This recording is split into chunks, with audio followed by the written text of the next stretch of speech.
Making good progress here in New London, Pennsylvania. This is day 3 on this water damage repair job. So we started putting things back together now. We've got our trim board set underneath the door. We've run 2 new pieces of J-channel. So J-channel now comes all the way down and through to the bottom. Patio is going to wind up down here someplace at the bottom. We've got the AZAC 1x6, 1x16 down. That'll probably wind up with the paver slightly out in here in front of that. That's great. It's just going to make sure we're trying to keep that water away from the rim joist that's in here and the sill plate.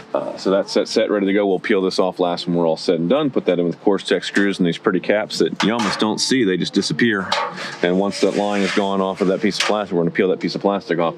That's gone. We've got our electric back in and back on. We've added light boxes. These were not here before. They had light fixtures, but no boxes for them. They're just screwed into the siding. Same thing with the receptacle down here. We've got new light boxes mounted up, and with those wires pulled through, the old light fixtures are not going back up on them. We're just going to get some new stuff. So we've got that set, and we're getting ready to kind of finalize things over here at the top of the door. And that's going to get us buttoned up and watertight for now. At some point here, we're not getting it done today. We're just running out of daylight, but we're going to take down the siding from the bottom of this window down to the top of the door because the Tyvek behind there is all sort of ripped and torn and tattered. So if you look up underneath here, you can see there's a number of places where the Tyvek is just ripped. It's shredded.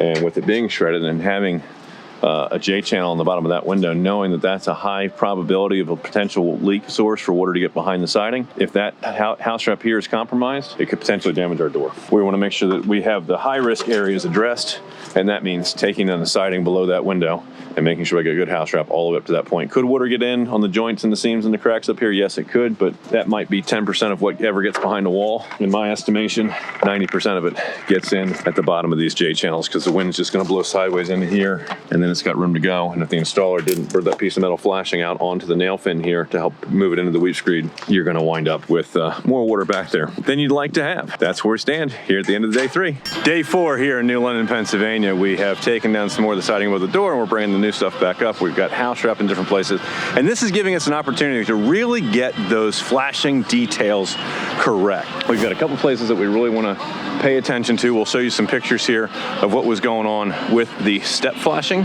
here at the corner of this roof and where that was before. You'll notice that the step flash is actually out in front of the house wrap, which is a no-no. So we corrected that. We added some flashing behind before we started putting this back together. And we also added a piece of flashing up behind here. I probably don't have a photo of that, but slipped that in behind this rake board. So right here where that rake board is touching the house, we were to slip a piece of aluminum in behind that so that any water that gets in that vicinity is going to have a spot where it can come down, land on the piece of flashing, come out on top of the house wrap and not be able to get into the house, and not just be relying on the goop and the caulk and whatever else that the previous installers had put in there. So now we're getting to the bottom of the window where Norm is installing some capping, trim capping up underneath that to flash the J-channels out onto the next piece of nail fin. So I know we showed you this in other videos, but it's very, very important. What we want to do is make sure that any water that gets blown into this J-channel pocket here lands on top of this flashing, gets brought on top of this nail fin of this piece of siding. We want to see that get into these weep holes where it can drain out to the exterior and not just constantly be running behind. Now we've got the house wrap flashed down over this door correctly, so if there's an issue, it'll have a chance to get out, but I'd rather get to that as quickly as we can, and we want to do that right here. So at the bottom of all of our windows, you're going to see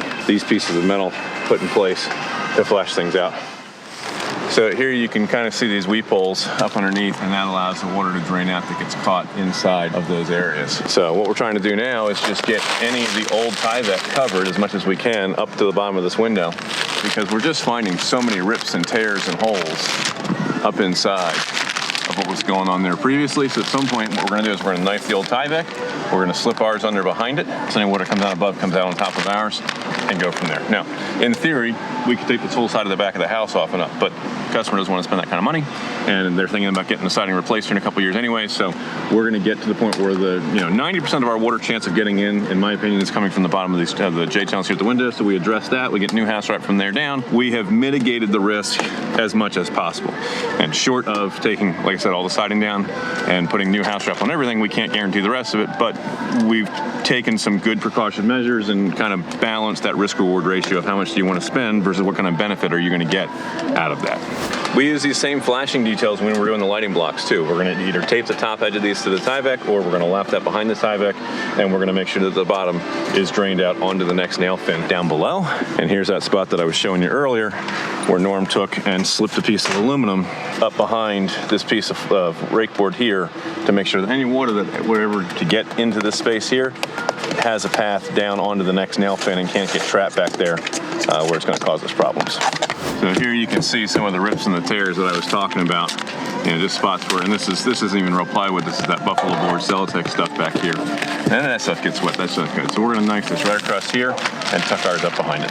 All right, so we're gonna staple this down, that we've got this lapped underneath, and that way any water that comes down from above on the old stuff will get shed on top of our new stuff. And yes, while it would be great to go and eliminate every possible nail penetration and rip and tear and everything up here, again, we gotta balance the value that the customer's gonna get out of that preventative measure versus the cost of doing it. So they're gonna think about redoing the siding in 4 or 5 years anyways. We're gonna let this one go and make sure that the most important part for that window is taken care of. Now, some people talk about, well, do you tape the whole thing across here? I don't want to tape the whole thing across there because any water that does get down behind, I would love for it to have the opportunity to get out.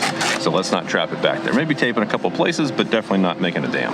Okay, so we've got a couple pieces of tape down here just to kind of belt and suspenders right where we know we have the potential for a high quantity of water, a little bit there. And then I've gone through and just kind of patched, you know, a couple places where there was obvious holes. Obviously, we had a couple way up in here and just trying to seal things up and then making sure that we've got good continuity onto the new stuff here. So everything's down, and that means any water that gets in up above is going to be layered on top of this house wrap. And eventually it's going to find a way out, whether it's through one of these weep holes or at the door head flashing, which is behind the house wrap.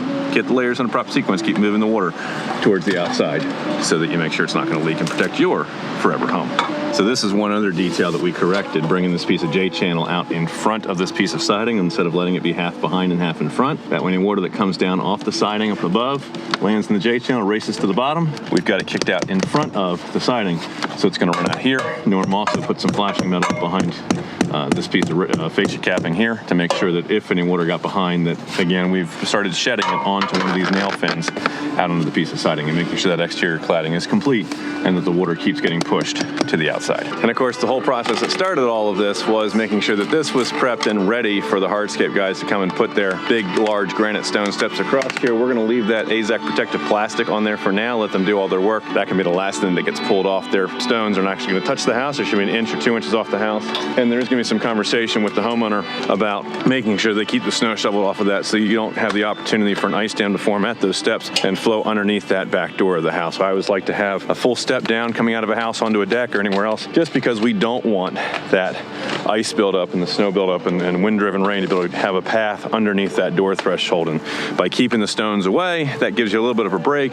But like I said, ice and snow could build up in there, and that could be a problem. So homeowner's going to be responsible for maintaining that piece. That's going to just about do us for us here in New London, Pennsylvania today with this water damage repair project. If we can solve a problem for you, take a picture of what's bugging you, send it to us here on our Facebook page. Click that Contact Us button there. At the top, reach out to our team. We have a dedicated office staff standing by to answer your calls and Facebook messages weekdays, 9:30 in the morning until 2 in the afternoon at 484-748-0008. Choose option 2 for CopeBUILT, your full-service construction and renovation company, and extension 2 for new projects. There's nothing we don't do. Roofing, siding, windows, doors, decks, anything on the interior of your home, kitchens, bathrooms, basements, plumbing, electrical, drywall, spackle, paint, build you a custom dream home, an addition, a garage. Let us know what's bugging you. We'd be happy to help. If you're watching here on YouTube, Facebook, wherever, leave a comment down below. Let us know what you learned. Ask us some questions. We'll try to respond and answer those and tell the algorithms that you found this content helpful. Of course, we appreciate if you subscribe to our channel, hit that notifications bell so you get updated about all of our great content that's going to help you know what questions you need to ask when you're interviewing a contractor for work on your forever home, so you can separate those who know what they're talking about from those who don't. Cope Construction and Renovation, proudly serving southern Chester County from Nottingham to Chadds Ford and the surrounding areas. We're located at 3114 Limestone Road, Suite 1C in Cochranville, Pennsylvania, 19330. Remember, we're finished with it. You're proud to say it's not just done. It was CopeBUILT. We'll catch you on the next edition of Forever Home.